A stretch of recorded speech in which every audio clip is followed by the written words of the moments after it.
City news के प्रायोजक हैं water valley NH28 Sherpur Muzaffarpur. नमस्कार, सिटी न्यूज में आप तमाम दर्शकों का स्वागत है। मैं हूं आपके साथ रिया गौर।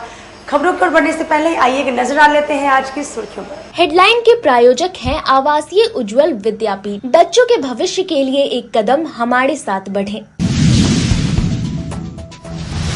जिले के 2 थाना क्षेत्र में हुए सड़क दुर्घटना में एक मासूम और एक छात्र की दर्दनाक हुई मौत। बेला महिला पॉलिटेक्निक कॉलेज के छत से एक छात्रा ने कूदकर अपनी जीवन लीला समाप्त की। और काटी थाना क्षेत्र के छपराव काली मंदिर के समीप NH पर लूटपाट के दौरान अपराधियों ने एक व्यक्ति की गोली मारकर की हत्या। तो ये थी आज की सुर्खियां, अब खबरें विस्तार से। जिले में रफ्तार का कहर जारी। 2 थाना क्षेत्र में हुए सड़क हादसे में एक मासूम और एक छात्र की दर्दनाक मौत हो गई। मुजफ्फरपुर जिले में शनिवार का दिन सड़क हादसों से भरा रहा। अलग अलग थाना क्षेत्रों में 2 लोग सड़क हादसे का शिकार हो गए। पहली घटना सदर थाना क्षेत्र के रामदयालु गुमटी के समीप की है। शनिवार की सुबह डीजल लदे अनियंत्रित ऑटो ने एक बच्ची को जोरदार ठोकर मार दी। ऑटो की ठोकर से बच्ची की मौके पर ही मौत हो गई। बच्ची की पहचान रामदयालु चक अहमद निवासी संत पासवान की 5 वर्षीय बेटी आतिशी कुमारी के रूप में हुई है।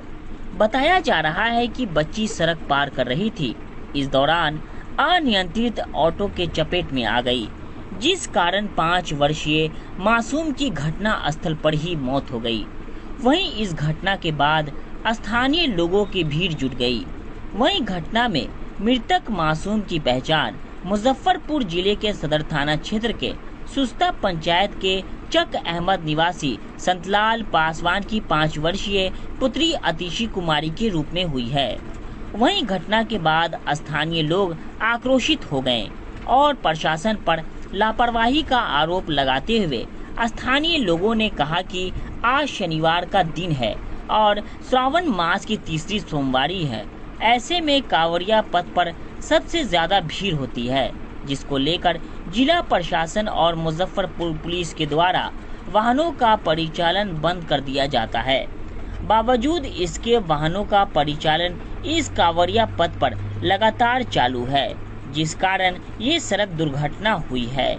वहीं पूरे मामले को लेकर सदर थाना अध्यक्ष अश्मित कुमार ने बताया कि सड़क दुर्घटना में 5 वर्षीय मासूम आतिशी की मौत हो गई।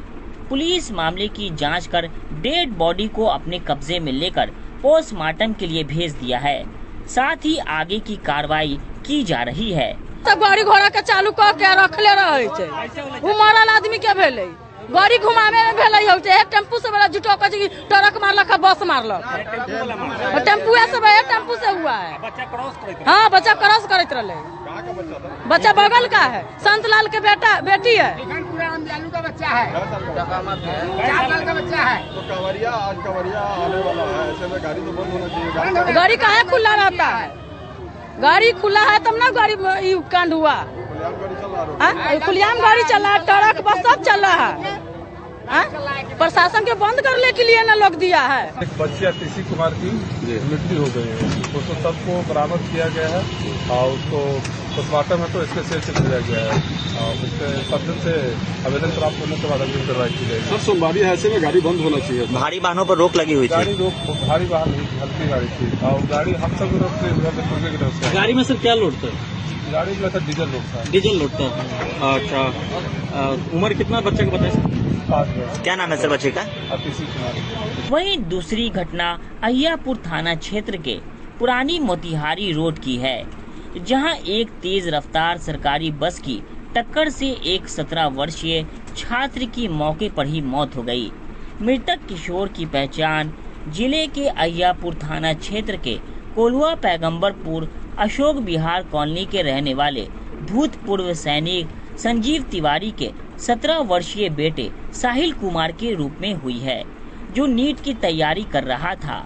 शनिवार की सुबह कोचिंग जा रहा था, तभी पीछे से आ रही सरकारी बस ने उसे रौंद दिया, जिससे उसकी मौके पर ही मौत हो गई। इस घटना से आक्रोशित स्थानीय लोगों ने बैरिया गोलंबर को जमकर हंगामा किया। इस दौरान कई बसों में तोड़ फोड़ भी की गई, जिससे भगदड़ की स्थिति बन गई। वहीं हालांकि हंगामे की सूचना पर काफी संख्या में अहियापुर थाने की पुलिस पहुंची। स्थिति को देखते हुए मुशहरी अंचल अधिकारी ने आक्रोशित लोगों को समझा बुझाकर सड़क जाम समाप्त कराया। एसडीपीओ 2 विनीता सिन्हा ने बताया कि एक सरकारी बस से एक छात्र की मौत हो गई है, जिसके बाद लोगों ने सड़क को जाम कर दिया था। पुलिस आक्रोशित लोगों को समझा बुझाकर सड़क जाम समाप्त करवा दी है। मृतक नीट के छात्र की पहचान साहिल कुमार के रूप में की गई है। पुलिस बस को सीज कर लिया है, वहीं ड्राइवर फरार हो गया है। पुलिस आगे की कार्रवाई में जुटी हुई है। मृतक छात्र के शव को कब्जे में लेकर पोस्टमार्टम के लिए SKMCH भेज दिया गया है।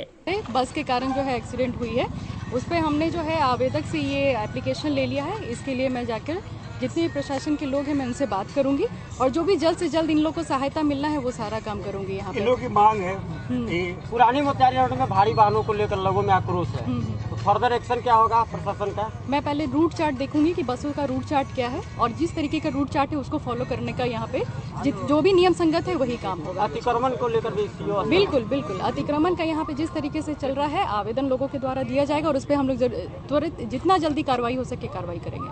मैडम सबसे पहले यहाँ बैरियर लगा, सबसे पहले हम लोग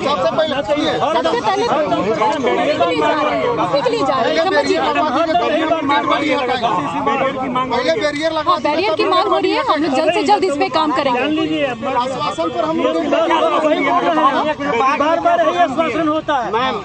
अरे भाई आप लोग मुझे ही नहीं सुनाई दे रहा है। 1 मिनट इनको बोलने दीजिए ना भाई। अधिकारी को मजाक मैंने क्या जानकारी मिली है घटना को लेकर? नहीं, जानकारी यही मिली है कि पहले यहाँ पे इन लोग का डिमांड है कि बैरिकेटिंग वगैरह लगाया जाए क्योंकि बराबर यहाँ पे एक्सीडेंट होती है। मेरा आया हुआ बहुत कम समय हुआ है तो इस तरीके की घटना मैं पहली बार देखी हूँ, तो मैं अपने स्तर से पूरी कोशिश करूंगी कि इस तरीके की घटना दोबारा ना हो। जल्द से जल्द इस पे एक्शन लिया जाएगा। जी, भारी वाहन और अतिक्रमण एक बड़ा इशू है पुरानी मोतिहारी रोड। दोनों चीजों पे हम लोग बात कर ली है और दोनों चीजों पे जल्दी से जल्दी यहाँ पे कार्रवाई होगी। पीड़ित परिवार को मुआवजा को लेकर पीड़ित जितने भी परिवारजन हैं सबसे मुलाकात हो गई है, सबसे बात हो गई है। मुआवजा हमारे स्तर से अंचल कार्यालय से नहीं दिया जाता है, परिवहन विभाग से दिया जाता है, तो उनसे भी बात करके जितनी जल्दी हो सके इनको मुआवजा दिलाया जाएगा। दिया जिससे करीब 20 वर्ष की उम्र थी उनकी, जिससे वो बाइक सवार व्यक्ति की मृत्यु हो गई है। और यहाँ पे जो स्थानीय लोग हैं और जो लोग यहाँ जमा हुए हैं अभी उनके द्वारा इस चीज़ को बोला जा रहा है कि वहाँ पे हम लोग एक बैरिकेड लगवाएं ताकि जो हैवी व्हीकल्स हैं उस वाले रास्ते से नहीं आ पाए, जो एक्चुअली में बड़े वाहनों के लिए नहीं है। तो उसके लिए हम लोग इनको अश्योर करके जा रहे हैं कि हम लोग अपने वरीय पदाधिकारी से बात करेंगे, एसएसपी सर और डीएम सर से बात करते हुए, जो डीटीओ कार्यालय है उनसे एक मीटिंग करते हुए कि जो रूट होनी चाहिए वो बड़ी वाहनों के लिए और हैवी व्हीकल्स के लिए क्या होनी चाहिए। और सड़क जाम भी कराया गया था। सड़क जाम किया गया था। इनके द्वारा जो बस है, बस ड्राइवर वहाँ से भाग गए धक्का मारने के बाद और बस आगे चला के निकल गए थे, इसलिए उन्होंने बस को रोका है और बस ड्राइवर अभी फरार है, जिनका हम लोग केस रजिस्टर करके उन पर त्वरित कार्रवाई करेंगे, उनकी गिरफ्तारी होगी। और बस को क्षतिग्रस्त किया गया है, पूरी चीज़ें कैप्चर्ड हैं। तो देखिए, जो लॉ एंड ऑर्डर सिचुएशन है वो नहीं क्रिएट करना चाहिए। हर चीज़ का एक तरीका होता है और जो लैप्सेस भी हैं उसको सीनियर अधिकारी तक ले जाने का एक माध्यम होता है। तो बस का तोड़फोड़ या ये सब चीज़ें जो हो रही हैं, यहाँ पे कैमरास लगे हुए हैं, सारी चीज़ें रिकॉर्डेड है, तो हम लोग देखेंगे कि किन किन लोगों की क्या गलतियाँ हैं, उसको हम लोग देखते हुए, और बस वाले की क्या गलती थी, जो पूरा फुटेज मिलेगा हमें घटना का, उस पर हम लोग जिस तरह का साक्ष्य आएगा उस हिसाब से कार्रवाई करेंगे। मैम, अतिक्रमण पुरानी मोतिहारी रोड में बड़ा इशू है जी, एक्सीडेंट का वजह भी है जी। देखिए, अतिक्रमण हमने लास्ट वीक भी 0 माइल पे हटवाया था। अतिक्रमण सरकार का प्रायोरिटी में भी ये रहता है कि जो रोड है, जो सड़क एक्चुअली आम जनता के उपयोग के लिए उतनी सड़क उनको प्राप्त हो, लेकिन अक्सर ये हो जाता है कि या तो ऑटो वाले या फिर बस वाले जो बाकी दुकान वाले लगाते हैं, वो लोग उस सरकारी रोड्स को अतिक्रमित करके वहाँ पे मतलब हम लोग बार बार उसको हटाते भी हैं, उसके बावजूद वो पुनः उसको लगा लेते हैं। तो उस पर भी हम लोग थोड़ा सा स्ट्रिंजेंट एक्शन लेंगे। अभी कुछ ही दिन पहले 0 माइल को भी क्लियर कराया गया था, अतिक्रमण मुक्त कराया गया था, और बैरिया के लिए भी हम लोग इस चीज़ के लिए प्रयासरत है कि जहाँ जहाँ इस तरह की प्रॉब्लम है उसमें हम लोग अतिक्रमण मुक्त। बेला पॉलिटेक्निक कॉलेज की छत से एक छात्रा ने कूदकर अपनी जीवन लीला समाप्त कर ली। जिले के बेला थाना क्षेत्र स्थित महिला पॉलिटेक्निक कॉलेज में शनिवार की सुबह एक महिला पॉलिटेक्निक कॉलेज की इलेक्ट्रिकल इंजीनियरिंग की छात्रा ने कॉलेज के 4 मंजिला छत से कूदकर अपनी जान दे दी। युवती की पहचान सोनपुर के शाहपुर के सिपाही दास की पुत्री अंजलि कुमारी के रूप में हुई है। घटना के बाद से हॉस्टल में अफरा तफरी का माहौल बन गया है। घटना के संदर्भ में बताया जा रहा है कि युवती को एग्जाम में कम नंबर आया था, जिस कारण वह डिप्रेशन में आकर सुसाइड कर ली है। वहीं कॉलेज प्रशासन द्वारा घटना की सूचना बेला थाने को दी गई। वहीं घटना की सूचना के बाद मौके पर पहुंची बेला थाने की पुलिस ने शव को कब्जे में लेकर पोस्टमार्टम के लिए SKMCH भेज दिया है। क्लासमेट थी, नहीं रूममेट थी। क्लासमेट थी। हाँ। क्या लगा रूम में जब कल घटना हुई तो बातचीत से क्या लगा? पूरे दिन आपके साथ रही, बातचीत हुआ, क्या लग रहा था? नॉर्मल सा ही लग रहा था, क्योंकि वो मतलब इससे पहले भी उसका रिजल्ट आया था तो कैरी लगा था, तो किसी का भी कैरी लगेगा तो वो परेशान रहेगा ही। तो नॉर्मल सा बात था, तो उसको समझाए थे, मगर वो मतलब थोड़ा रो रही थी तो हम उसको छोड़ दिए कि रो रही तो थोड़ा देर शांत हो जाएगी, खुद तो सो गई थी। मतलब फ्रस्ट्रेशन में वो थी। अब तो कोई भी होगा, जिसका भी रिजल्ट आएगा तो होगा ही, तो सिंपल सा बात है। हम लोग का भी रिजल्ट गड़बड़ होगा तो हम लोग भी होंगे। इसका मतलब ये कोई थोड़ी ना जानता था कि वो जाके सुसाइड कर लेगी, ये तो कोई नहीं जानता था। कितने बजे उठे थे आप लोग? हम उठे थे 3 बजे। हमको क्या पता कितने बजे उठे थे, हम उसको सोए हुए थे, नहीं देखे। बाद हम सब देखे। मेरा रूम लॉक करके वो चली गई थी। तो रूम लॉक था? हाँ, मेरा रूम लॉक था। उठे तो ये नहीं थे रूम में, ये भी रूम में, मगर दूसरे रूम में सोई हुई थी। हम थे रूम में, तो दूसरी लड़की को कॉल किया बगल की, तो वो आई, मेरा गेट खोली, तो हम लोग ढूंढे सब जगह। फिर हम लोग वार्डन मैम को बोले, वार्डन मैम भी ढूंढी, तब वार्डन मैम, जूली मैम सबको बुलाई, तब सब देखा गया तो पता चल गया। हमको लग रहा है कि यहाँ मुंह देकर नंबर दिया जाता है कॉलेज में, और लोग को मन बढ़िया दिया जाता है, SC ST को समझकर कम दिया जाता है। आपका नाम क्या है? हमारा नाम सिपाही दास है। आप लड़की के क्या लगा? फादर हैं। फादर हैं। हाँ। कहाँ घर हुआ? हमारा घर सोनपुर हुआ। कितने बजे फोन किया गया था? फोन किया गया था, अभी सवेरे फोन किया गया है, फिर 6 बजे। कितने बजे? 6 बजे। आप यहाँ तक आने में आपको लेट क्यों हुआ? लेट हो गया, ट्रेन से आए हैं। ट्रेन से? तो घर हुआ? हमारा सोनपुर घर हुआ। तो आपको प्रथम दृष्टया देखे हैं अभी जाके हाँ। जगह, क्या लग रहा है? अरे हमको लग रहा है कि कोई टेल दिया होगा। लग रहा है कोई तेल दिया? हाँ, टेल दिया होगा, ढकेल दिया होगा। ऐसे भी उसको मैंने अभी हॉस्टल चार्ज और बाकी था, हो सकता है कि उसी टेंशन से और कूद गया होगा। मतलब आपको दोनों चीज लग रहा है? हाँ, दोनों चीज लग रहा है। इसके बारे में कल जो है पॉलिटेक्निक का रिजल्ट आया है रात 9 बजे, और 2nd सेमेस्टर और 4th सेमेस्टर के बच्चों का। उसी में अंजलि कुमारी, जिसका पूर्व में भी 2 पेपर में क्रॉस था और 1 पेपर में इस बार और क्रॉस आ गया। तो एक्चुअली होता क्या है कि अगर 3 पेपर में क्रॉस हो जाता है तो ईयर बैक हो जाता है। तो इसी के क्रम में जो है उसके द्वारा सुसाइड किया गया है। इसी फ्रस्ट्रेशन में रिजल्ट अच्छा नहीं था और उसके कारण जो है उसके द्वारा आत्महत्या किया गया। कहाँ की रहने वाली? ये सोनपुर की रहने वाली थी। इनके पिता शिक्षक हैं प्राइवेट स्कूल में। और किस सेमेस्टर में थी वो? अभी 3rd में थी। 3rd में? 2nd का रिजल्ट आया है। कोई बात नहीं? नहीं, किसी तरह का नहीं है, बस वही है कि रिजल्ट खराब हुआ, जिस डिप्रेशन के कारण जो है। रूम नंबर वगैरह क्या? रूम नंबर 139 है, 147 है। आज सुबह 5:30 बजे पॉलिटेक्निक डायरेक्टर का फोन आया है। उन्होंने सूचना दिया है कि एक लड़की छत से कूद के सुसाइड कर ली है। हम लोग आकर जांच पड़ताल की है। अंजलि कुमारी, लगभग 17 साल इसका उम्र है। ये 2nd ईयर की छात्र थी। कल इसका रिजल्ट आया 2nd ईयर का। 1st ईयर में इसका 2 बैक लगा हुआ था और इस बार भी एक उसका सब्जेक्ट, इसी वजह से उसका। कहाँ के रहने वाली? ये इसका सोनपुर का हुआ। घटना का अभी तक ये लग रहा है कि ये प्रेशर में एग्जाम का रिजल्ट खराब होने की वजह से ऐसा कदम उठाई। सुसाइड कैसे किया? हाँ, सुसाइड छत से कूद कर हॉस्टल का।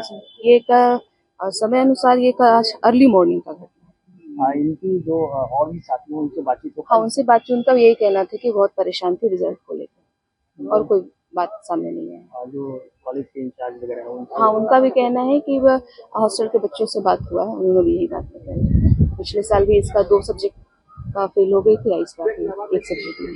परिजन को सूचना दी गई? परिजन को सूचना दे दी गई, परिजन रास्ते में है।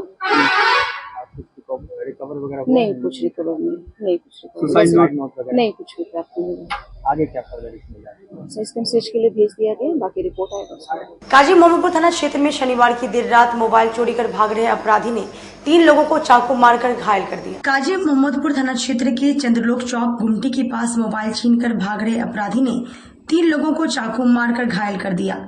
तीनों ने मोबाइल छीनकर भाग रहे अपराधी को पकड़ने की कोशिश की थी। बदमाश तीनों को घायल करते हुए फरार हो गया। घायलों में सातपुरा नीम चौक के मोहम्मद आलम और चंद्रलोक चौक पर ही चाय की दुकान चलाने वाले मोहम्मद शहनवाज। वहीं तीसरे घायल की हालत नाजुक है, उसकी पहचान अब तक नहीं हो सकी है। उसके पेट में काफी लंबा और गहरा जख्म है। सूचना पर पहुंची काजी मोहम्मदपुर थाना की पुलिस ने तीनों को इलाज के लिए एसकेएमसीएच में भर्ती कराया है। सिटी एसपी अवधेश दीक्षित ने बताया कि काजी मोहम्मदपुर पुलिस को सूचना मिली थी कि मोबाइल छीनकर भाग रहे एक अपराधी में 3 लोगों को चाकू मार दिया। इसके बाद पहुंची पुलिस ने तीनों को एसकेएमसीएच में इलाज के लिए भर्ती कराया। अभी तक इस मामले में कोई एफआईआर दर्ज नहीं कराई गई। घायल व्यक्ति जिसकी हालत काफी नाजुक है, अपराधी उसका मोबाइल लूटकर भाग रहा था। उसके होश में आने के बाद ही पूरा मामला स्पष्ट होगा। वहीं एसकेएमसीएच में इलाजरत मोहम्मद आलम ने बताया कि वह मोती झील में ही एक किताब दुकान में काम करता है। शुक्रवार रात दुकान से ड्यूटी करने के बाद रेलवे ट्रैक पार कर घर जा रहा था। इसी बीच परिचित चाय दुकानदार मोहम्मद शहनवाज के साथ खड़े होकर बातचीत करने लगे। पीछे एक लड़का खड़ा था, उसका ही मोबाइल छीनकर एक बदमाश भाग रहा था। चोर चोर का शोर सुनकर वे लोग बदमाश को पकड़ने गए तो तीनों को चाकू से घायल करते हुए चोर फरार हो गया। कल जैसे मीडिया के माध्यम से चीज का सूचना मिला है कि कल 3 लोगों को चाकू लगने का आया था कि 3 लोगों को चाकू लगा है, बट हम लोगों ने पता भी किया है।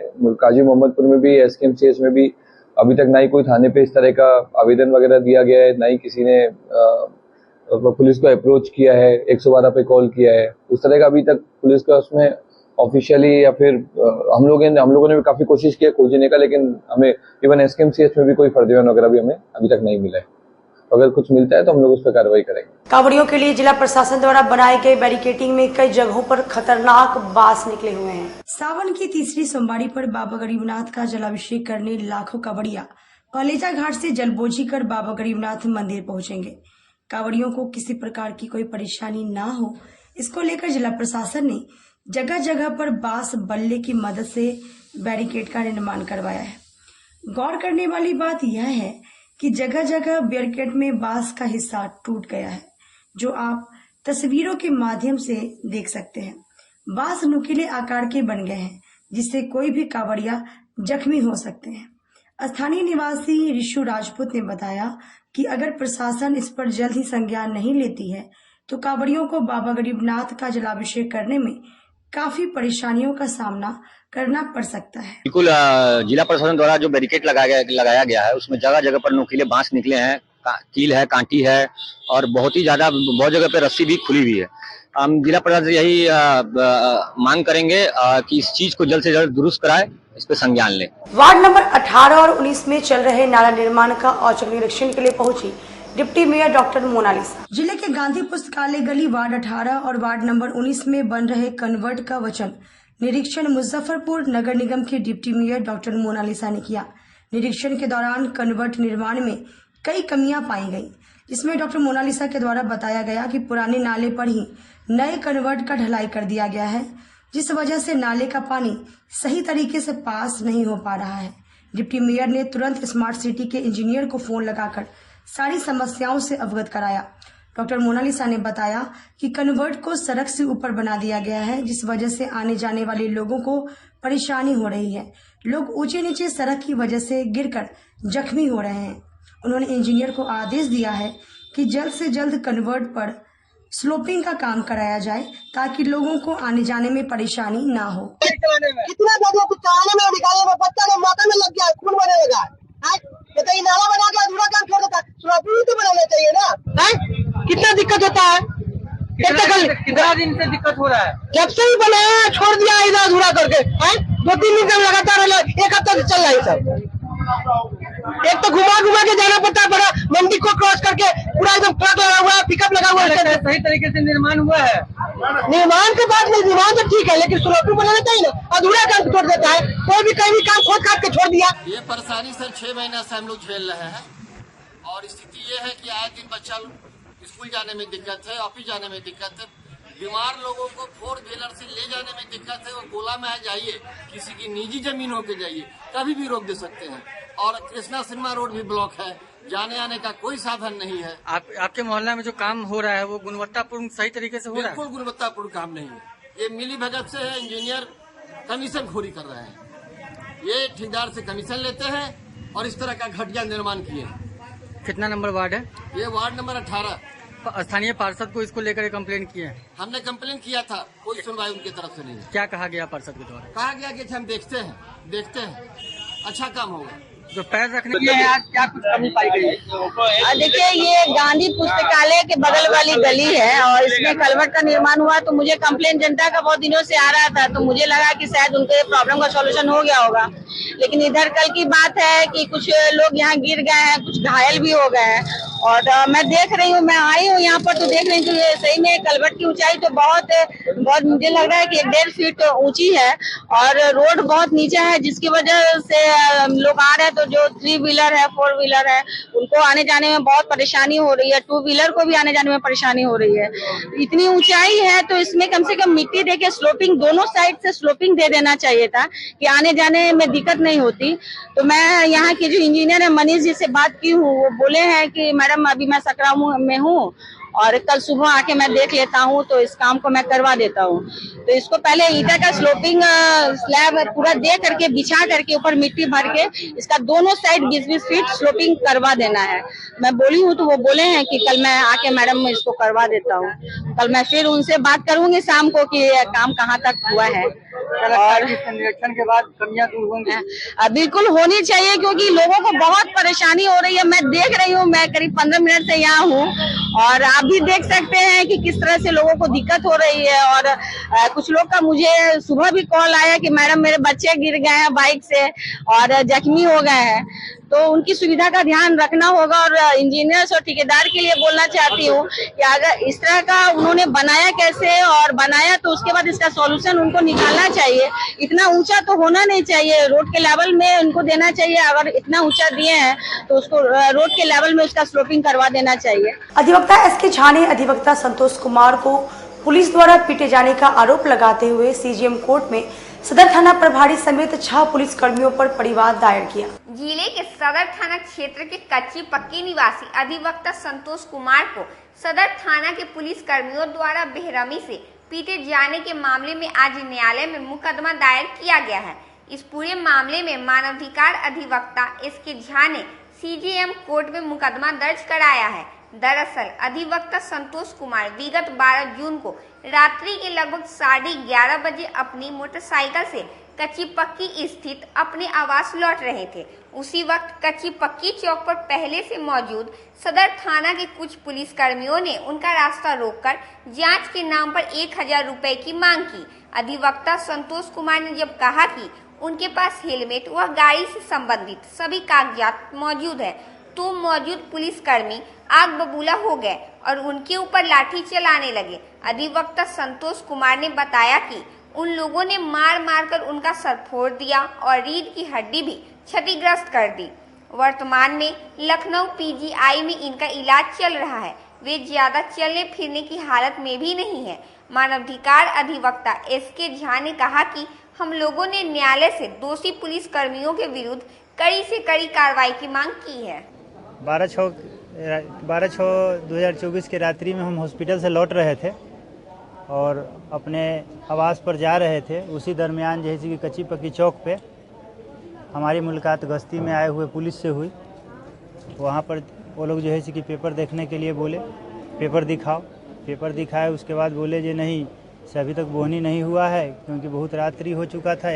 लगभग 11:50-55 हो रहे थे, से बोहनी नहीं हुआ है, पैसा दो। उसके बाद हम कहे हमें पेशे से अधिवक्ता हैं, हम पैसे नहीं देंगे आपको अगर हमारे ऊपर चलान कर। पैसा मांग रहा था वो आपसे? ये रात्रि में जा रहे हैं, बोहनी नहीं हुआ है, हेमलेट नहीं है, वो लोग जबकि सब कुछ था, वो लोग खुद बिना हेमलेट के थे।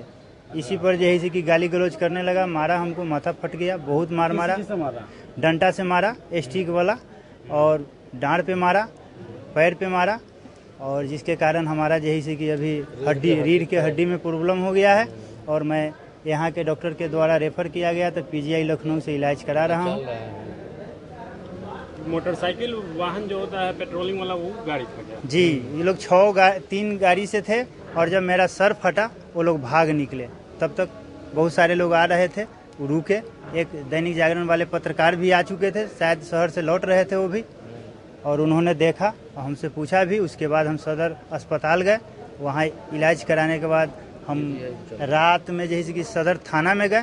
वो हमारे मतलब केस लेने के लिए एप्लीकेशन लेने से इनकार कर गए।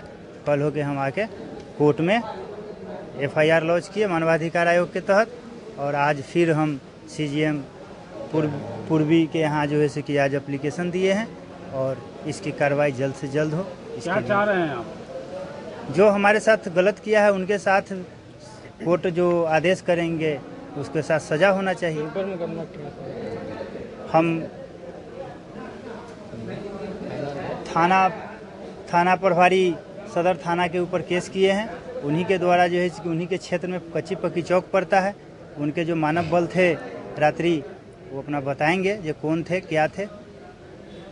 क्या नाम हुआ आपका? संतोष कुमार, अधिवक्ता, सिविल कोर्ट हाजीपुर वैशाली में हम प्रैक्टिस करते हैं। घर कहाँ हुआ? मेरा घर हुआ कच्ची पक्की। वकील साहब हैं जो सिविल कोर्ट हाजीपुर में प्रैक्टिस करते हैं, और इनका आवास कच्ची पक्की मुजफ्फरपुर में है। इनका था कि इनके कोई मित्र का तबीयत वगैरह खराब था, उसके रिलेटिव वगैरह का, तो उसको देख करके रात्रि के समय में जा रहे थे अपने आवास पर। कच्ची पक्की चौक पर कुछ पेट्रोलिंग वाले पुलिस कर्मी लोग थे जो इनका डॉक्यूमेंट वगैरह सब गाड़ी का चेक करने के लिए इनको रोके, गाड़ी का डॉक्यूमेंट वगैरह सब कुछ दिखलाए वगैरह। इनका आरोप है यह कि उपस्थित पुलिसकर्मी के द्वारा बोहनी के नाम पर, पैसा के नाम कुछ जो है सो इनका जो है सो मैंने पैसा का मांग किया गया। इन्होंने पैसा देने से इनकार किया। उसके बाद में पुलिस के द्वारा इनको काफ़ी बेरहमी से मारा गया, और इतना मारा गया कि इनका रीढ़ के हड्डी में प्रॉब्लम हो चुका है, और इनका इलाज लखनऊ के हॉस्पिटल में अभी चल रहा है।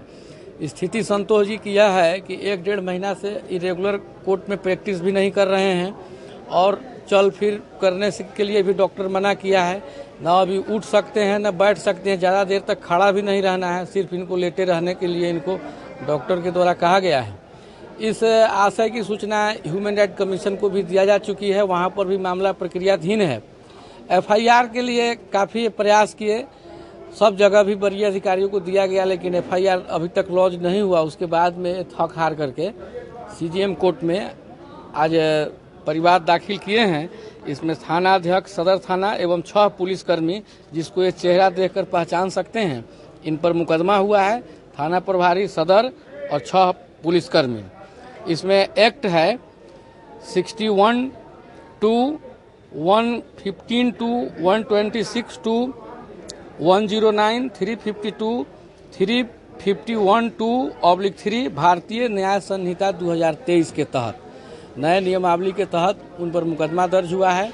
अब हम लोग देखते हैं अब कि माननीय ये 19 तारीख को 19 अगस्त को इसकी सुनवाई होगी। चूँकि काफ़ी ग्रीवियस और सीरियस नेचर का मामला है, तो हम लोग का यही है कि इस मामले की सुनवाई करते हुए हम लोग का यही डिमांड किए हैं कि इन लोगों पर कार्रवाई हो।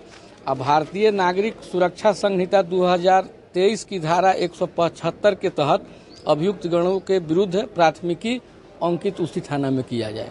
हम लोग का यही ग्रीवांस के लिए हम लोग परिवाद आज दाखिल किए हैं। बाकी कोर्ट का जो आदेश होगा हम लोग फिर देखेंगे।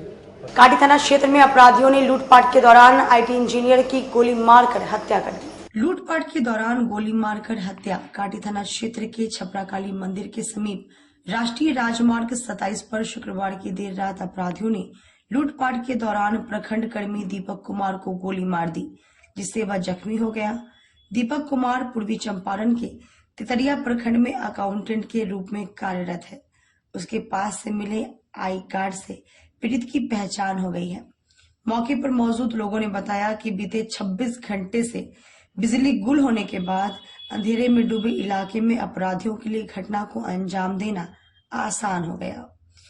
डीएसपी पश्चिमी अभिषेक आनंद ने बताया कि दीपक अपना काम कर तितरिया से बैरिया स्थित आवास पर लौट रहा था। इसी दौरान देर रात काली मंदिर के समीप अपराधियों ने ओवरटेक कर रोका और लूटपाट शुरू कर दी। विरोध करने पर गोली मारकर अपराधी फरार हो गए। दीपक कुमार को लूट के दौरान बाह को छेदते हुए छाती में गोली लगी है। मौके पर पहुंची पुलिस ने घायल को शहर के निजी अस्पताल में भर्ती कराया, जहां इलाज के दौरान उनकी मौत हो गई। पूरे मामले की जांच की जा रही है। घटना के बाद पुलिस ने इलाके में चौकसी बढ़ा दी है। अपराधियों को जल्द गिरफ्तार किया जाएगा। तो यहाँ पर देख रहे हैं कि उनको गोली लगा हुआ है। गोली बाजू में लग करके सीना लगा। कितनी गोली लगी? अब गोली तो पता नहीं चला, लेकिन डॉक्टर साहब बोल रहे हैं कि गोली लगी है। कहाँ से आ रहा? कहाँ से? ये ड्यूटी पर से वापस हो रहे थे। कहाँ से? तितरिया से वापस हो रहे थे, मोतीपुर होकर के वापस हो रहे थे। कहाँ जा रहे थे? डेरा आ रहे थे अपने। कहाँ? डेरा यहाँ बैरिया फील्ड में पड़ता है। अकेले थे या अभी नहीं बता पाएंगे, जानकारी नहीं है मुझे। क्या नाम क्या है इनका? इनका नाम ऐसे चंदन बोलते हैं, लेकिन दीपक कुमार ऐसे पेपर होगा। एज वही 35। क्या चीज में काम करते हैं? ब्लॉक में काम करते हैं। ब्लॉक में सरकारी नाम? जी हाँ, दीपक कुमार। चिंताई वगैरह में कुछ हुआ है क्या? ये हम नहीं बता पाएंगे, ये प्रशासन ही बता। ये अब उनके होश आने पर पता चलेगा। क्या रहने वाले हैं?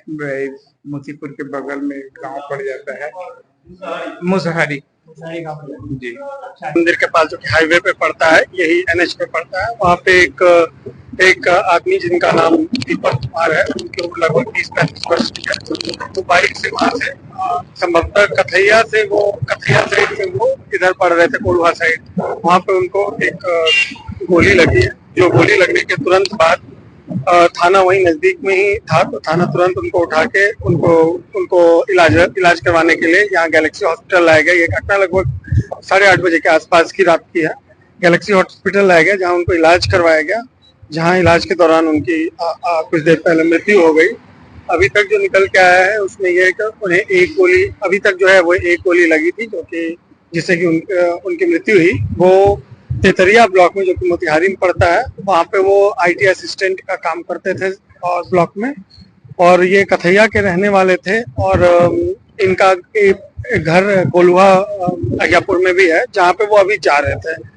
अभी तक के इससे इनके पास एक लैपटॉप बैग भी था, जो कि अभी घटना स्थल पे ही हमें मिला, और इनकी बाइक भी घटना स्थल पे मिली है। मोबाइल इनका घटना स्थल पे नहीं मिला है। हम लोग तकनीकी और मानवीय संकलन कर रहे हैं और जल्द से जल्द इस घटना का उद्भेदन करेंगे।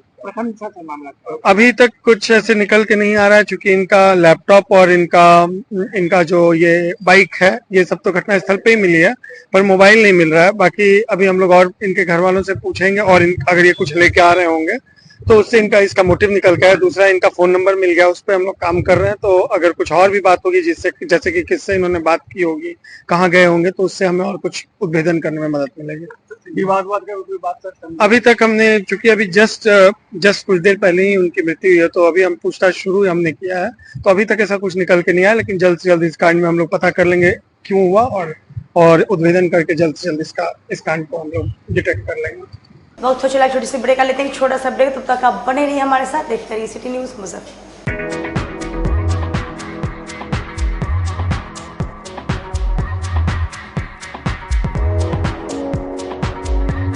गर्मी में अपने पूरे परिवार के साथ मस्ती करना चाहते हैं तो चले आइए वाटर वैली में, जो कि कच्ची पक्की चौक से 2 किलोमीटर दूर शेखपुर NH के समीप स्थित है।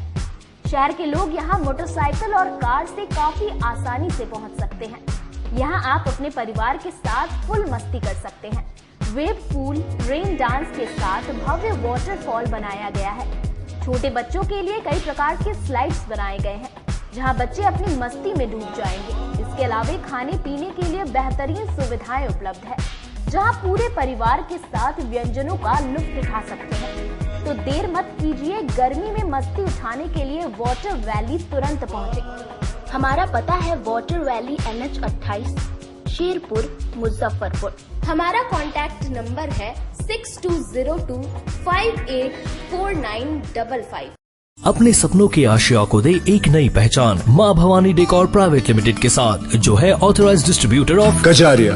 देश की मिट्टी से बनी टाइल से देश को बनाते हैं। और जहां मिलती है सभी प्रकार के Indian and imported granite, marble, sanitary एवं कोटा स्टोन का अनोखा एवं आकर्षक संग्रह। माँ भवानी डेकोर प्राइवेट लिमिटेड मतलब a complete floor solutions. New 0 mile Dadar road, Muzaffarpur. Call 9934753111। उत्तर बिहार का पहला नीलकमल एक्सक्लूसिव शोरूम खुल गया है आपके अपने शहर में। नीलकमल इंडिया की फेवरेट फर्नीचर ब्रांड है। इस कंपनी के सभी रेंज एक ही छत के नीचे आपको मिलेंगी। होम फर्नीचर, ऑफिस फर्नीचर की सभी रेंज यहाँ उपलब्ध है। कंपनी का एक्सक्लूसिव शोरूम होने के कारण 40% तक की विशेष छूट मिल रही है। इसके अलावे 0% इंटरेस्ट के साथ बैंक से फाइनेंसिंग की भी सुविधा उपलब्ध है। तो देर मत कीजिए, एक बार हमारे यहाँ अवश्य पधारे। हमारा पता है Mithanpura, Narayanpur road, opposite Vaishali management college, और हमारा मोबाइल नंबर है 9334900888 और हमारा दूसरा नंबर है 7004320580। त्योहारों के समय और इस लगन के अवसर पे मैं मनीष कुमार, यूए एसोसिएट का प्रोप्राइटर, हमारा नीलकमल का फर्नीचर का शोरूम है एक्सक्लूसिव, जो मिठनपुरा चौक पे स्थित है। हमारे यहाँ कुचीना का चिमनी और जो गैस चूल्हा है उसकी एक विस्तृत रेंज है मॉडुलर में। भारी डिस्काउंट है हमारे यहाँ सोफा पर, डाइनिंग टेबल पे। सभी लोगों से मेरा यही निवेदन है, जो 2-3 सालों से आप लोगों का हमें प्यार मिलता आ रहा है। हमारे यहाँ फिनांस की भी एक अच्छी व्यवस्था है और इस त्योहारों के अवसर पे हम चाहेंगे कि एक बार हमारे यहाँ आप पधारें और हमारे ऑफर्स का लाभ ले, और हर खरीदारी पे हम लोग एक सुनिश्चित उपहार भी दे रहे हैं। लगातार 10 वर्षों से विभिन्न परीक्षाओं में सर्वश्रेष्ठ परिणाम। हम हैं आवासीय उज्ज्वल विद्यापीठ मुजफ्फरपुर। इस स्कूल में सर्वश्रेष्ठ कोचिंग पैटर्न से बच्चों को पढ़ाया जाता है।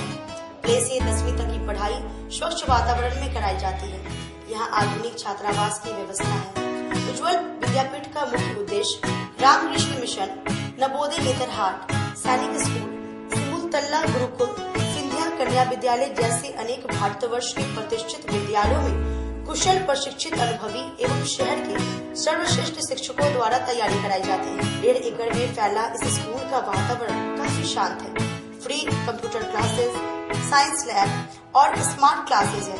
साथ ही इंडोर और आउटडोर गेम की भी व्यवस्था है। तो अपने बच्चों के लक्ष्य के सपनों को पूरा कराना चाहते हैं तो आज ही आवासीय उज्ज्वल विद्यापीठ में अपने बच्चों का नामांकन करवाएं। हमारा पता है पोखरिया पीठ, अतरदा, मुजफ्फरपुर और हमारा कॉन्टेक्ट नंबर है 9708351851 और हमारा दूसरा नंबर है 8797122397 या फिर आप हमें कांटेक्ट कर सकते हैं 8409996658 पर।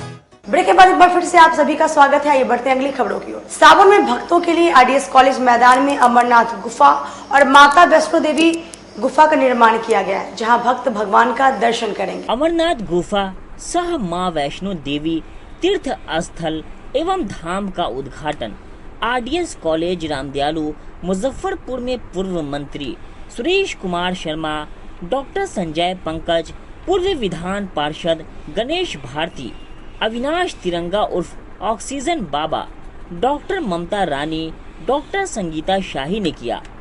अतिथियों का स्वागत संबोधन करते हुए आयोजन समिति के अध्यक्ष अविनाश तिरंगा उर्फ ऑक्सीजन बाबा ने कहा कि मुजफ्फरपुर शहर में बाबा अमरनाथ गुफा का पहली बार एवं मां वैष्णो देवी गुफा का 25 वर्ष बाद निर्माण किया गया है। श्रावणी मेला के अवसर पर भक्त दर्शन कर मनोकामना पूर्ण कर सकते हैं। वहीं मंत्री केदार प्रसाद गुप्ता ने कहा कि बाबा गरीबनाथ की पावन धरती पर बाबा अमरनाथ एवं मां वैष्णो देवी गुफा के माध्यम से दर्शन कर हम सभी धन्य हुए।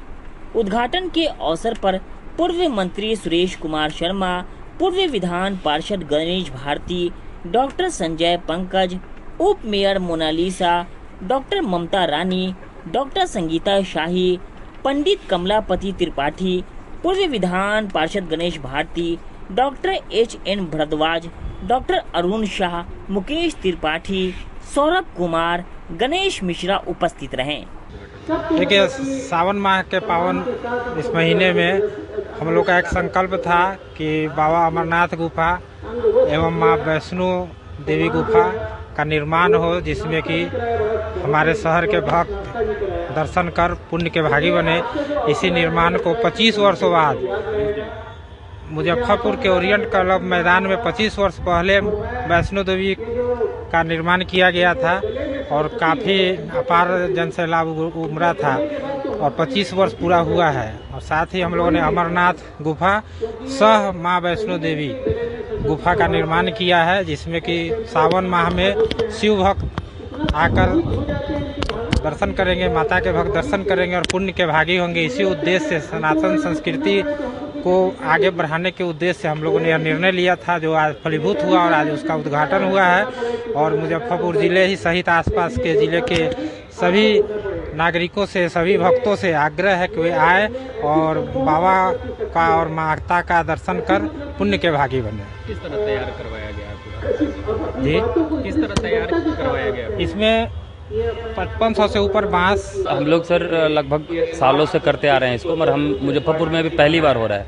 हम लोग का प्लान बहुत 2-3 साल से चल रहा था कि जब होता है ना ये सावन का महीना, तो उसमें कुछ नया हो, ताकि जो बम लोग आते हैं वहाँ से थके हारे रहते हैं, उसे कुछ अलग अनुभूति हो। उसके हिसाब से हम लोग बनाए इसको।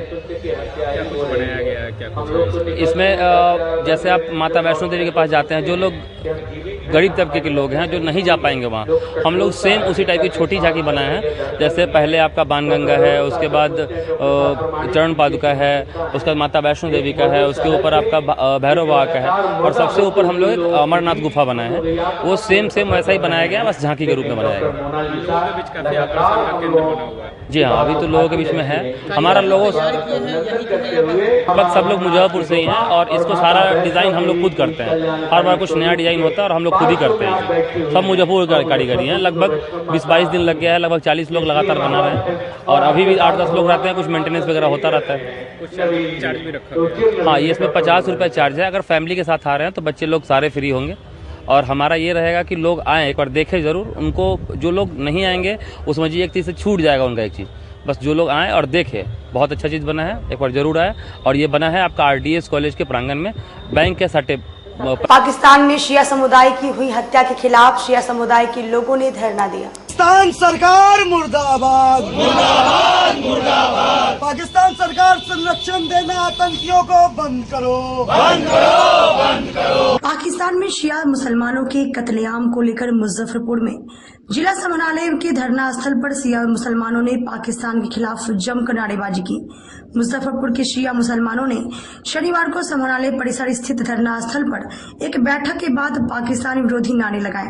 उनका आरोप है कि जब पूरी दुनिया में किसी भी अल्पसंख्यक पर कोई हमला होता है, तब पूरे दुनिया में कोई न कोई देश उस हमले का विरोध करता है, पर जब भी शिया मुसलमानों पर हमला होता है तब कोई भी देश शिया मुसलमानों के हक में आवाज नहीं उठाता है या हमले की निंदा नहीं करता है।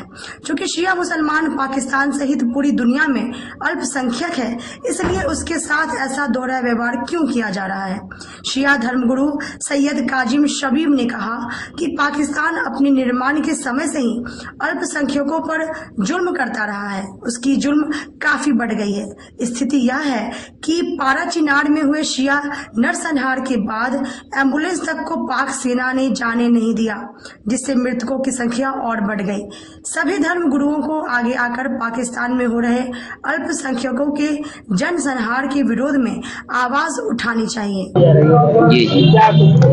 असल कई सालों से पाकिस्तान में जो है वो शियों का माइनॉरिटी जो वहाँ की कत्लेआम है बहुत ज्यादा, और मुहर्रम के जुलूस पे, अज़ादारी के जुलूस पे हमला होता है, मस्जिदों में, अम्बाड़ों में हमला होता है और बिल्कुल पाकिस्तान सरकार संरक्षण में ये काम हो रहा है। ये आतंकवाद जो फैल रहा है ये पाकिस्तान के अंदर और पाकिस्तान के बाद यहाँ तक हिंदुस्तान में जो कुछ कर रहे हैं ये लोग, ये बिल्कुल पाकिस्तान सरकार का संरक्षण है। वो सिर्फ वहाँ के जो अधिकारी हैं, वहाँ के जो मिनिस्टर्स हैं, वो सब अपनी दुनिया में लगे हैं। वो तो अपने मुल्क को भी लूट रहे हैं, सारा पैसा मुल्क के बाहर भेज दिया और एकदम मुल्क को गरीब अपने, वो उनका मामला था। लेकिन जो शिया माइनॉरिटी है उस पे वो लोग उसको संरक्षण नहीं दे रहे हैं। बाकायदे सरकार के संरक्षण में शिया माइनॉरिटी का कत्लेआम हो रहा है। और एक बड़ा सवाल ये है कि दुनिया में कहीं कुछ होता है कहीं ना कहीं आवाज उठती है। जब शिया मारे जाते हैं तो किसी मुल्क से आवाज नहीं उठती। ये हमने खुद जब हिंदुस्तान अखबार के संपादकीय में पढ़ा, उसको भी उन्होंने भी यही लिखा था कि शियों का जब जेनोसाइड कत्लेआम होता है दुनिया में, सारी दुनिया चुप हो जाती है। ऐसा क्यों होता है?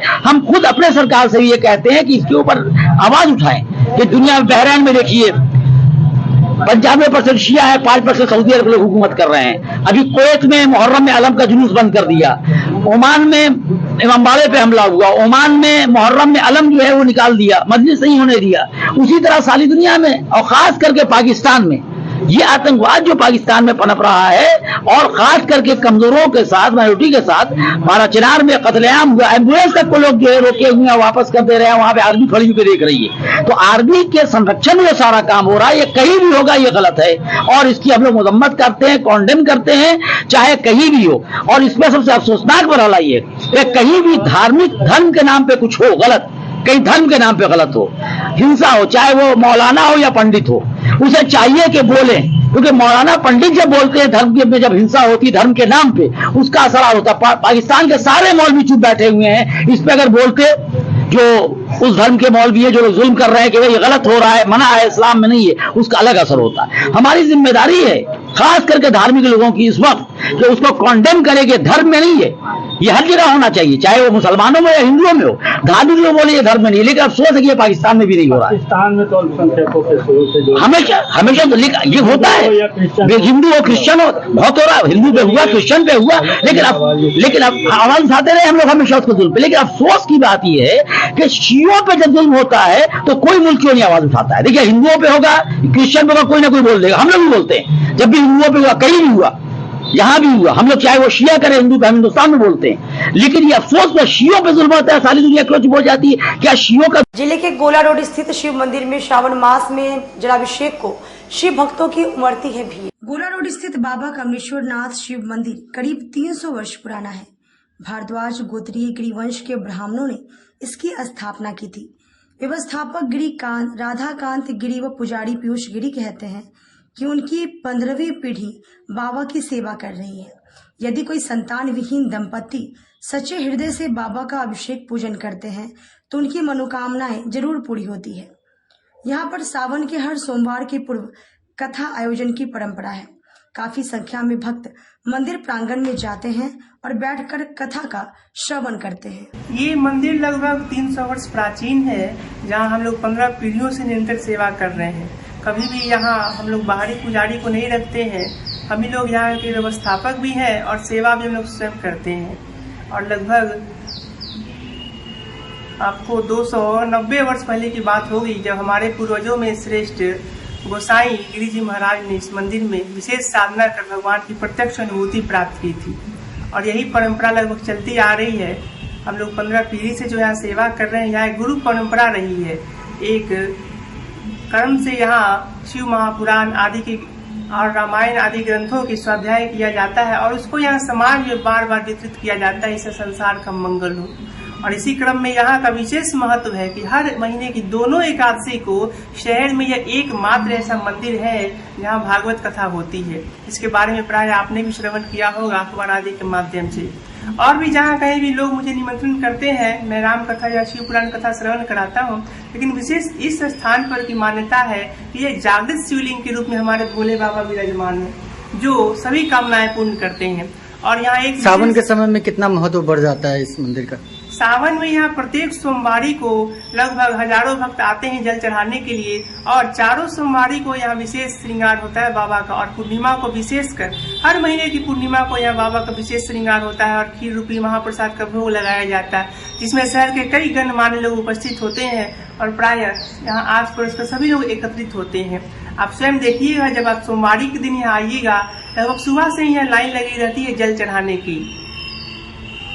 सब हर सोमवारी को अलग अलग स्वरूप में श्रृंगार किया जाता है। जी, यहाँ हर सोमवारी को अलग अलग स्वरूप में श्रृंगार किया जाता है। जैसे प्रत्येक पहली सोमवारी को तो फूलों से हुआ, दूसरी सोमवारी को हमने स्वयं 501 कमल से सजाया था, और तीसरी सोमवारी को बाबा का श्रृंगार 1100 गुलाब से होने जा रहा है, और चौथी सोमवारी को बाबा का सिर्फ सफेद पुष्पों अर्थात रजनीगंधा और गुलाब से दूल्हा के स्वरूप में श्रृंगार किया जाएगा। लोगों से क्या अपील रहेगा मुजफ्फरपुर का? लोगों से बस यही कहना है कि शहर का एक अत्यंत गुप्त स्थान है, आप यहाँ आइए और यहाँ के होने वाले एकादशी कथा में भी आइए और भगवान का जल भी चढ़ाइए। जो लोग यहाँ 16 सोमवारी व्रत के लिए आते हैं और विशेषकर यहाँ भगवान शिव से कोई कामनाएं रखते हैं तो ऐसी मान्यता है कि भगवान उस कामना को पूर्ण करते हैं। आज के लिए बस इतना ही, फिर मिलेंगे शहर की तमाम खबरों के साथ। तब तक आप मुझे और मेरी पूरी न्यूज़ टीम को दी इजाजत। नमस्कार।